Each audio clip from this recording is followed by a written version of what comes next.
বাবা, আমার অনেক কষ্ট হচ্ছে, আমি আর সহ্য করতে পারছি বৈদ্য না। মশাই, আমার মায়ের কি হয়েছে? উনার শরীরের এই অবস্থা কেন? হাল্ক, তোর মায়ের ওপর কালো জাদু হয়েছে। তোকে আজ ভোরের আগেই সিংহাসুর দৈত্যের শিং আনতে হবে, না হলে তোর মা সারা জীবনের জন্য পাথর হয়ে যাবে। ব্ল্যাক ইউনিকর্ন, আজকে তোকে আমার সাহায্য করতে হবে। আমাকে এখনই লাল পাহাড়ে নিয়ে চল। মায়ের জন্য আমি চন্দ্র সূর্য সব এক করে দিতে পারি। আমি মাকে ঠিক করেই ছাড়বো। সিংহাসুর দৈত্য, আমি আসতেছি।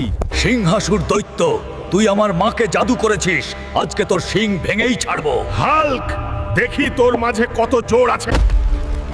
কি হলো হাল্ক? সব হাওয়া কি এখন বাহির হয়ে গেল? এই সবাই, এই হাল্ককে বন্দি কর, সে যেন পালিয়ে যেতে না পারে। হাহা, এবার তোকে কে বাঁচাবে হাল্ক? সিংহাসুর দৈত্য, আমার কোটি কোটি ভক্ত আমাকে দেখছে। আমি আগামী পর্বে তোকে শেষ করেই ছাড়বো। তোমরা সাবস্ক্রাইব করে আমার